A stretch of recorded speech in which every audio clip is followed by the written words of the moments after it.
A little bit of water to some of this wood, it can do some damage to it, you know. So you want to make sure that if these are wet, dry them off before you fold them up. But they fold up inside. You can adjust the feet too, like if you're kind of on unlevel ground, then you can extend or retract these feet to adjust the steps. Okay. They just have a little pin in them and you can extend it. Now, make sure that the entry door is open all the way, because otherwise you'll bump the screen here. But you just fold these up like this, and then you kind of have to do one of those, and they just ride right in there like that. This is a lot better design, because the old steps, you got a 3-step on them, and there's all this leverage out here, and it pulls in on everything. And these are just a lot better. I like it for, you know, like my mother who's a little older. Yeah, they're a lot sturdier. They're a lot bigger. Yeah, and then you have the, you know, the grab handle helps a lot too. Right here, this door you'll notice is really stiff. It's designed that way so that it doesn't blow shut. You know, you'll notice it's kind of stiff and it's hard to kind of shut because the hinge is, you know, it's made that way. Gotcha. And then there's a little bungee strap. I like this. I think that's neat because when you go in and out of the screen door, it's got a little spring on it, so it'll shuts itself. See? That's awesome. That's new stuff. And then that just locks to this one. Gotcha. Then you got a bug guard here when you're using the screen door, you know, you shut that to actually close that whole thing off. Okay. This stuff here is brand new technology, so we don't have all the switches for everything. What we have is this pad, this touch pad. So you've got to wake this up, and you can set the code later however you want, but right now it's just going to be 4 zeros, okay, from the factory.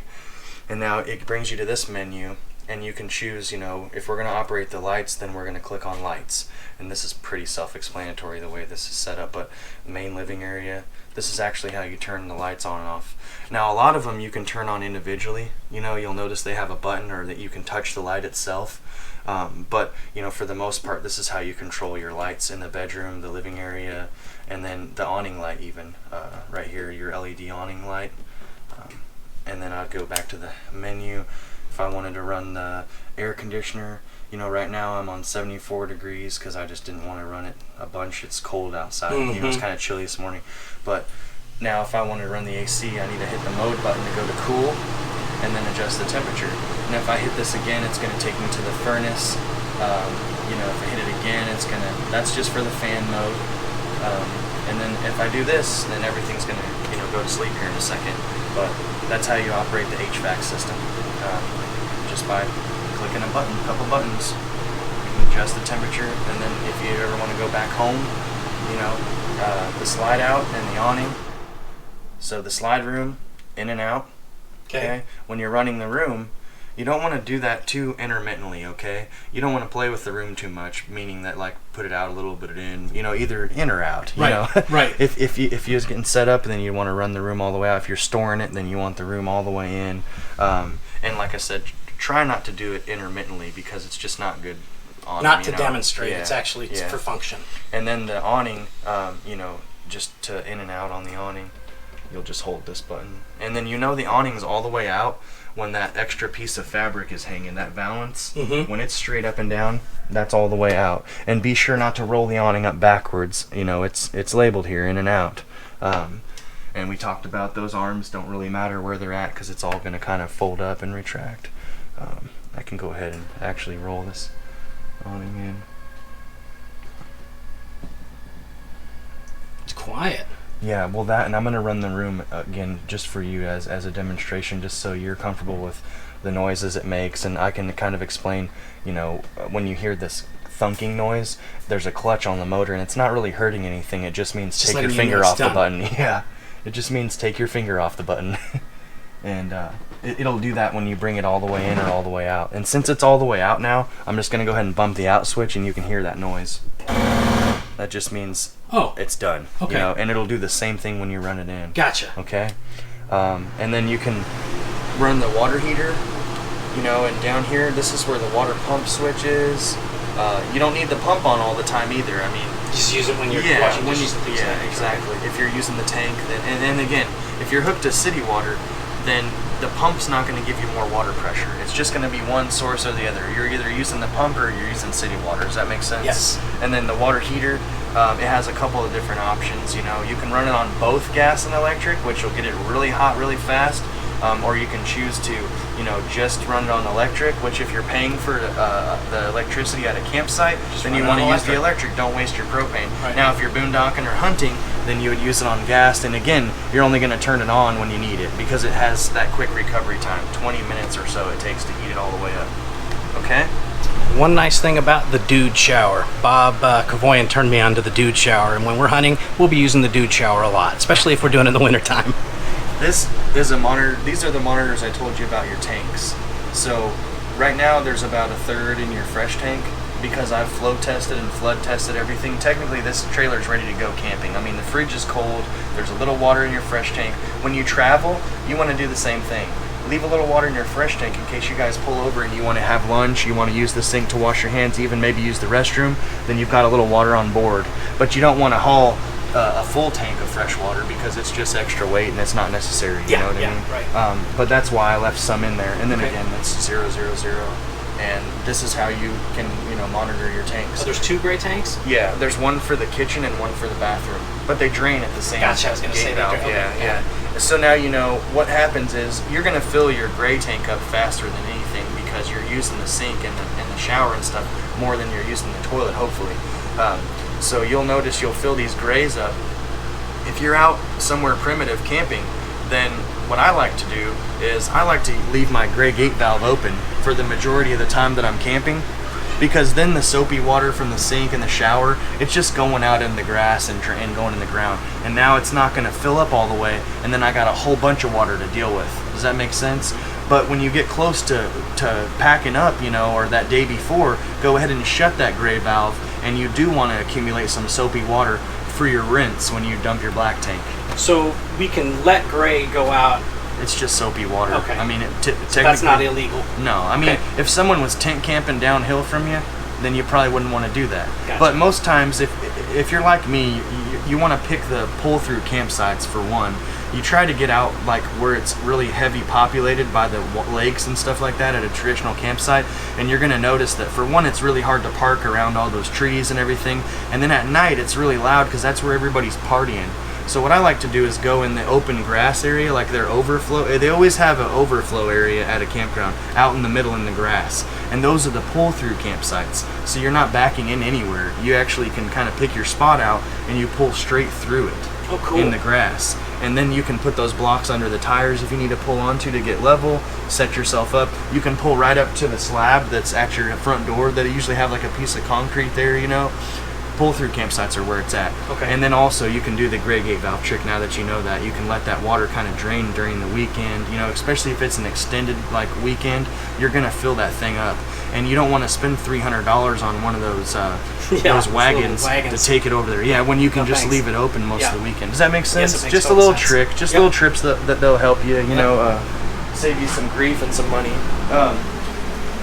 This right here is where all your breakers and fuses are. So if a fuse pops, a little LED light comes on next to it. So you never have to check all these and wonder which one it is. You know, you'll see through the door that there's a fuse popped, and you'll know right which one it is. I'd recommend next time you're at Meijer or Walmart, you buy a variety pack of these regular blade fuses and keep in here. Okay. These are all for your lights and things like that.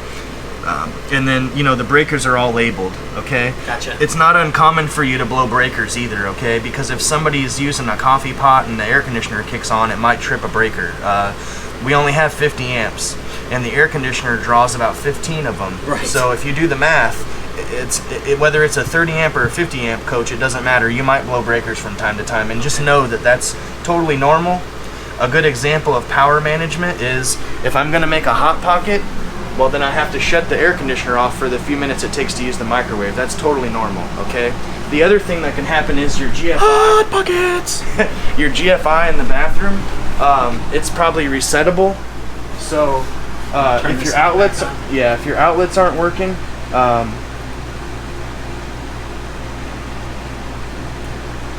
if your outlets aren't working, then it's going to be this GFI right here, okay? Now, they've added USB chargers that run off the converter, 12 volts. To charge your devices, you don't want to use the wall adapter, okay? Because then you're sure going to blow a breaker. And that's why they added them. So if you look over here, there's a charging station. This is for like your tablets and phone chargers and whatnot. You know, that's why they added those. And I think there's USBs in the bedroom too. Yeah. But yeah, get rid of the wall. There's two back here too. Yeah. And that's why they added there. Because what was happening was families were camping and kids and people had these tablets and all this jazz plugged in and they were just blowing breakers. So this is something that they just recently started doing. And if it makes sense, you're using 12 volts now, not 110 to charge your devices. Got it. And then there's one over there too, and I'm sure there's one in the bathroom. This little guy here, it's not listening to you or anything like that. It's just the thermostat. Sensor. Yeah, okay. It's just checking the temperature, so the AC when it kicks on and off. Now at night, you're gonna want to leave these vents closed right here on the unit, because that's gonna push all the air through the registers in the ceiling. And if you notice these registers, you can shut them. So like if it's really hot, you know, you would shut all these off, and it's gonna push all that air to the bedroom. Okay, and then during the day when y'all are out here, then you'd want to open this and you're going to get all that really cold air right here in the living room. Does that make sense? Yes. So that makes it pretty nice. You don't have to buy a second air conditioner for the bedroom because you can manage the airflow with these vents and everything, okay? And then this here, it's just got a foam filter in it. Make sure you clean it or replace it, you know, often, because it's going to pick up a lot of dust and dirt going out, you know, camping. That other big huge thing there, that's just a brain box for this system right here. So there's not really any reason for you to ever get inside there. This would be more for like service. Yeah. But I'll show you what it looks like, because it's just like a giant circuit board and all this. Gotcha. It's just all communication stuff so that you can operate everything off that panel over there.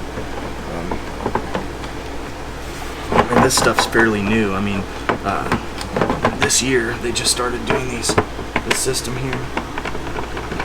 I also have the app on my phone. You can connect to it that way. They said you can power it with your phone. So the fridge we talked about, you know, the fridge needs to be level for one for it to work correctly, because it actually has ammonia in the back of it, and it needs about 18 hours to cool down completely. That's a long time to tell if your fridge is working or not. So after a couple hours, you can actually come out and you can feel the back of the freezer, and it should start to feel cold. But then the next morning, that's when you want to pack all your stuff in there. And the only button I really ever want you to push is just this one here, because if this fridge is on auto like it is now, AC is a priority, okay? So if power is disrupted, it's going to jump to gas by itself, and then when power is restored, it's going to go back again, you know? So really, you just need to turn it on or off. If you're not plugged into 110, then it's gonna run on gas. You know what I mean? If you were plugged in, but you wanted the fridge to run on propane, just to kind of conserve energy or whatever, then you know you could, by all means, you could push this button and switch it to gas. You know, but it's better if you just let it do its own thing, because it knows. You know, it knows what to do. Yeah. So just on or off, and you can tell now we've cooled it down overnight, so it's already cold. Yep. And we replaced these panels with the stainless steel I like ones. that. The old ones are in the front compartment. Okay. You know, just so you have the original ones. The oven, you know, this is your igniter. And when you turn this knob, it strikes all those and the oven. So when you want to light a burner, you just select which one you want, and then you have to turn this striker knob until the burner lights. Gotcha. And the gas may or may not be on. I was getting ready to say gas might not be on right now. There it goes. Yeah. So when you have a strong blue flame like that, then you know that there's no air in the gas lines. So what I always recommend as part of your setting up, after you get your water hooked up and your electric and level, you're going to turn your propane tanks on at some point. Immediately after you turn your propane on, come in here and light one of these burners. And what that does is later, when I go to light my water heater, it's not going to take 30 minutes, okay? Because these appliances are programmed to try and light 3 times. For that reason, to purge the air out, to wait for the air to get out of there. Well, if you do that 3 times, you have wasted half an hour now. If you burn it off here, it's going to light the first time because you got all the air out of the gas lines. Got it. Okay? And also, when you light the oven, you know, if you light one of these first, then you're not going to be down here bent over for, you know, 15 minutes. It's going to light, you know, as soon as... Yeah, and you want to put this right here on pilot, and you have to actually hold this one in while you hit the striker. And if you look down here.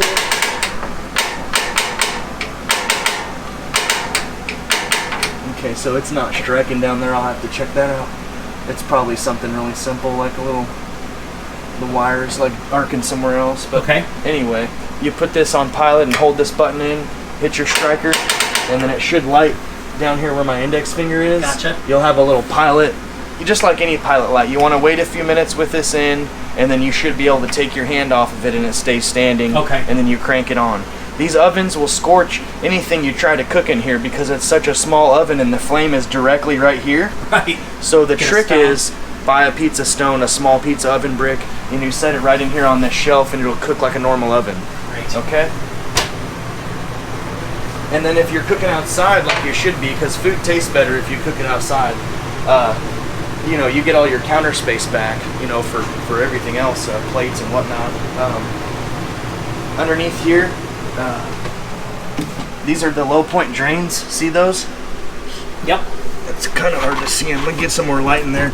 But that's the low points. So they're T-valves. If I pull them up, they're open. If I push them down, they're shut.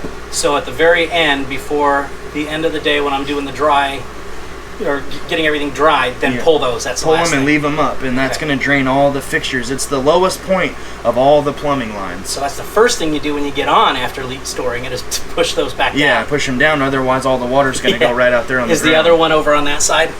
No, they're both right there. Oh, the fresh water? There was a low point fresh water drain? No, that valve is actually out there. It's just a little petcock that you can turn with your hand underneath. Gotcha. It. Okay. All right. And then inside here, just so you know, this is where your water pump's located. Okay. Gotcha. These are Roberts. Okay, they're number 2 squares. So every I got screw 'em. in here, it's a square head, and this panel right here, this gains you access to your pump. And the nice thing about these units is they've got a winterizing kit on the pump already. So what they've done is they've put a lead that comes off of it, and it's got a valve on it, and then they have another valve that shuts the draw from the fresh tank. So you literally have this lead that's in here that you stick in your antifreeze jug, and that's how you pump the antifreeze through the water system. And then on the back of the water heater in the bathroom, because we know the water heater's on the back of the camper, right on that corner. Well, there's going to be access to those valves on the back of the water heater too, right here. That's what this panel is. Okay. This gets you inside there to those valves. Doesn't matter if there's 2 valves or 3. Right now they're in normal operation, and if you turn them, you know, a quarter turn, they're going to be in bypass mode. Right. Because in the winter what we do is we take the plug out of the water heater, we bypass the water heater, and then we pump antifreeze through all these other fixtures. So there's no reason to put antifreeze in the water heater, because if that tank is empty, it's not gonna freeze and expand and rupture. Yeah, so that's why there's valves there, and there's valves there in the sink to winterize it. Okay. Okay. And we'll do a special thing on winterizing when that time comes too. Yeah, for sure. We can do that. We can talk about that. There's a few little I love the fact that we have Rocky playing on the TV.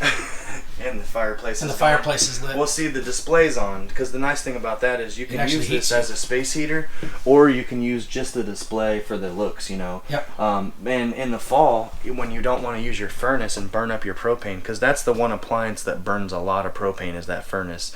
You can kick this on and kind of take the chill out of the air, and that'll save on your propane too. And that's electric, so. It's electric. Yeah, it's like a 110 space heater that's real fancy with the flames, and you can change the. You can change this with the dimmer. You know, there's a few different settings on there, and then you can set a timer, and you can control the heat. So there's a remote, and then there's controls on there. This little one here is for the radio, and this is actually a DVD player too. So this is wired to the TV with an HDMI cord. Gotcha. Not sure which HDMI. I don't know if there's one or if there's 4 of them. But if you put a movie in here and you go to HDMI, you'll get the picture on this TV, but you'll also get the sound out of the speakers. Oh, okay. Okay. So. This also has Bluetooth and auxiliary and every other thing a radio should have. That's that remote. Okay. And then there's zones for the speakers. So if I'm watching a movie in here, for example, I don't want the movie blaring outside. Okay. So if you go to the zones, C is outside. Okay. And then B is going to be in the bedroom.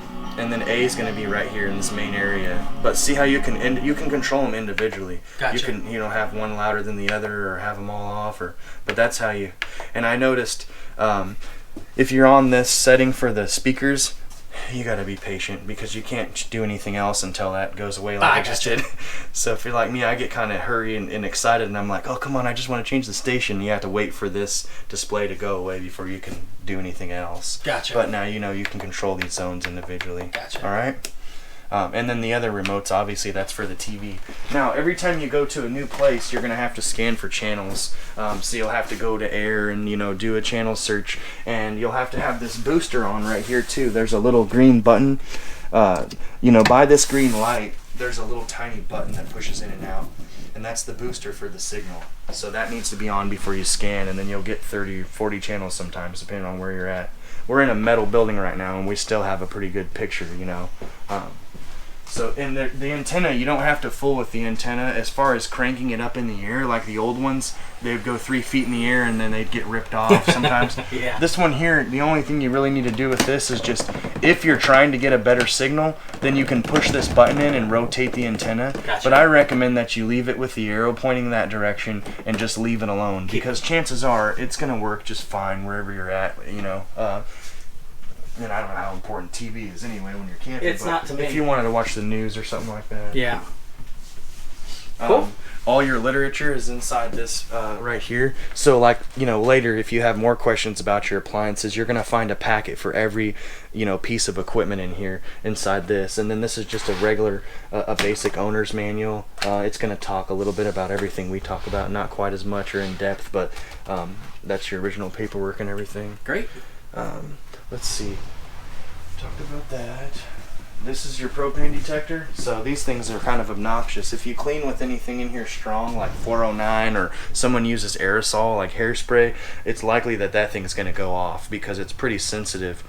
Your can of air, your can of keyboard cleaner, that'll make it go you off. Want to clean it. Well, no, you want to clean this out once in a while. Okay. Because notice how close this is to the floor and the front door. It's going to pick up a lot of dust and dirt.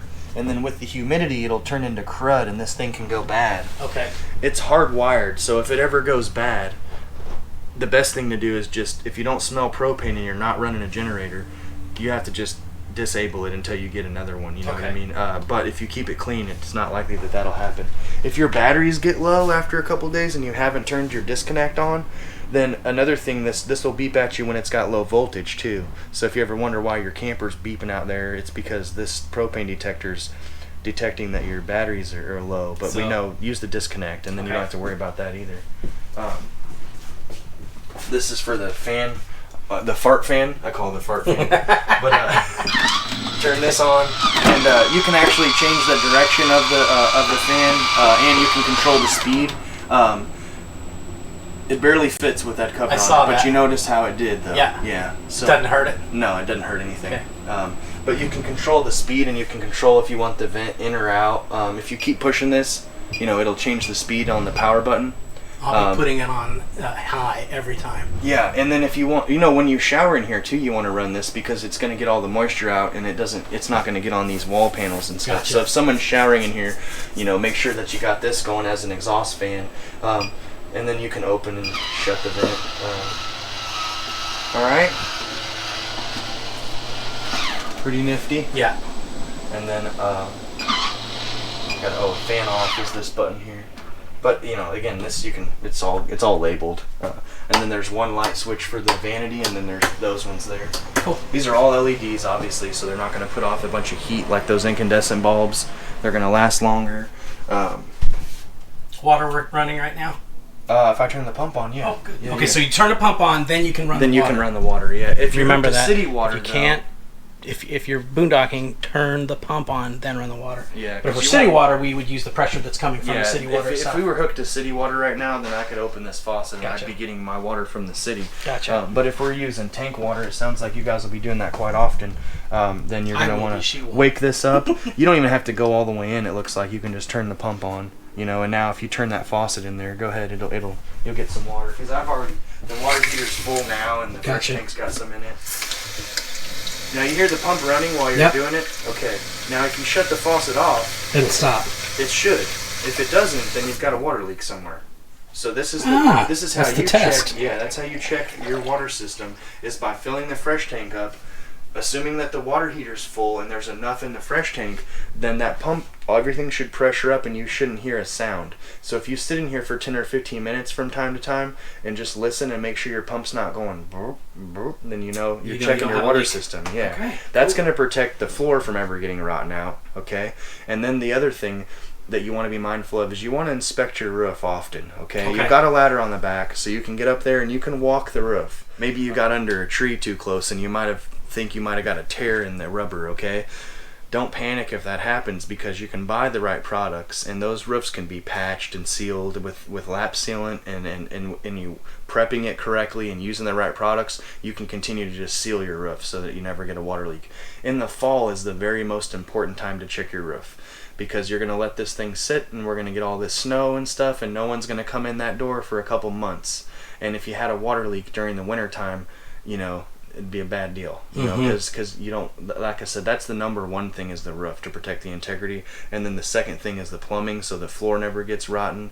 And then rodents are going to be the third thing, that you have to be mindful that you don't park it in tall grass, but on gravel or dirt, where you're not going to have, you know, mice trying to get in here in the wintertime either. Okay. But those three things, just be mindful of those. And it's, most travel trailers are stored, whether you do it intentionally or not, the front is either going to be lower or the back's going to be lower, okay? Where you get your water leaks most time is going to be that front cap, because water's going to run up to the front. Where that cap meets the rubber membrane, there's a piece of trim going across there, and it's got 100 screws in it, and it's got butyl tape, you know, under there around the screw holes, and then it's got lap sealant on top of that. Well, when that lap sealant starts to get cracked from the elements and it kind of lets water in, that's where they get damaged. Okay. So just be mindful that you check your front cap really good when you're doing your roof inspection.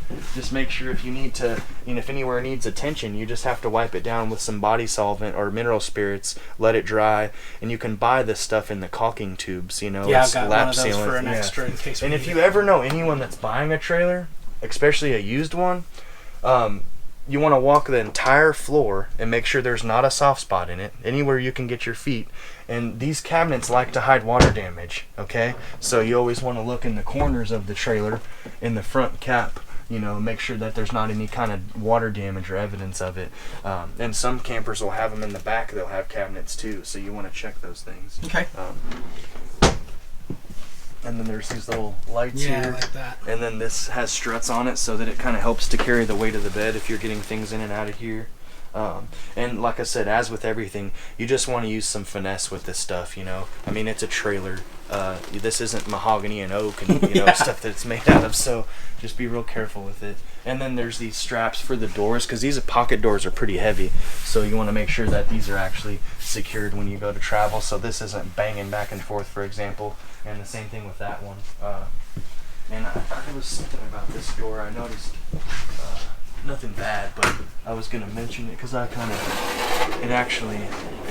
it's made to go, you know, past here. So you just have to pull you up kinda on have the touch. Yeah, see how it wants to stop there? Mhm. Well, that doesn't give you any privacy, so you actually have to kind of bump it out a little and fine. go past there. That's all. That's not I just bad. noticed that the other day. Well, we've been married for a long time, so there is no more privacy. Yeah, I know what you mean. Me and my wife have been together for 13 years. We've Yeah. been married for about 8. And, yeah. Cool. What you mean? And then as far as the turret's concerned, You just have to step on this pedal on the right-hand side. that's porcelain, isn't it? Yep. Oh, you know. And then that's how you flush it. Cool. And it should And you want to have a little bit it come should up. hold water. You know, it should hold about that much water. And if it doesn't, over time, it's kind of a dirty job, but you got to put a rubber glove on and get some Vaseline and clean the bottom of that seal off, because Gotcha. it'll just, you know, that's why it's not sealing. It just gets stuff on it. Cool. Corn and whatnot. Corn. This A man after my own heart. Poop jokes. this check that out. Oh, that's cool. Yeah, there's no button on it. You just actually kind of swipe it with your hand, and it. And that one too? No, this one here. That's got the switch. It's got a little switch. Gotcha. Yeah. But you might find that a couple of those do that. Oh, You know, sweet. the ones that don't operate off the switch. Oh, I see. That one's I gotcha. different. Yeah. Uh-huh. But these plastic ones, you can touch them and turn them on and off. And then your fan, you know, switch there, and then there's an light oven there. range light. Oh, wait, you push that button, right? Yeah, just push it in with your thumb and then out. Oh, yeah. that way, okay. And then when you store this fridge, when you shut this thing down, You want to leave this open. you want to leave it cracked so it doesn't get moldy, right? Yeah. And that's why these are designed that way. The other thing is you want to take a towel and set it in here, because you're going to get a puddle of water inside that freezer every time you shut it down when it goes to thaw out, you know? Oh, okay. So throw a towel in there and leave the doors cracked open. Yeah, and you know these guys are great too. I mean, you know that you couldn't have really bought from a better place because you know they're going to take good care of you if you have questions. And we'll talk about warranty work since we've already talked about. Well, you know, let's talk about maintenance real quick and how simple that really is because you only do it twice a year, really. In the spring, when you bring the camper out, you're going to push the antifreeze out and you're going to check the water system, like we talked about with the pump. That makes sure that you don't have any leaks anywhere. From time to time you might get your hands in here, and if it was mine, I would want to tighten up all these P-traps, and if you can reach back to where the faucets are attached, you'll feel these little fittings that you can hand tighten, okay? You're taking this down the interstate and vibrating it, so it pays to get into where the pump is. If you get a water leak, it's going to be somewhere something was installed. It's not going to be a crimped Pyvex line in the floor. It's going to be something, you know, where somebody put something in. A little funny 99-cent O-ring that's in there, you know, might get smushed after a few years, and so check those things, you know. But anyway, in the spring, you put water in it, you push the antifreeze out. That's the best time to check all your appliances, okay? Make sure everything's working at the beginning of the season, and then get it addressed if not. Now in the fall, that's when you want to do your roof inspection, and you're going to put antifreeze in it. When we're below 32 degrees, for 24 hours, you better have antifreeze in there. If it's going to drop down and go back up and you want to kind of play with, you know, and you still want to kind of camp in the fall and stuff, then you're okay. But 24 hours, you know, at that temperature is when things start to get solid, and then another 24 is when things expand and rupture. So when you're looking at the weather, just if we're getting ready to go in that deep freeze, make sure you've got this thing winterized. Okay. But that's it. I mean, really, like I said, when you bring it out, when you put it away, and we talked about the wheel bearing repack, maybe every third season or every 10,000 mile journey like out west or something, you'd want to get that done beforehand, okay? Cool? Yeah, let's go up on the roof. All right.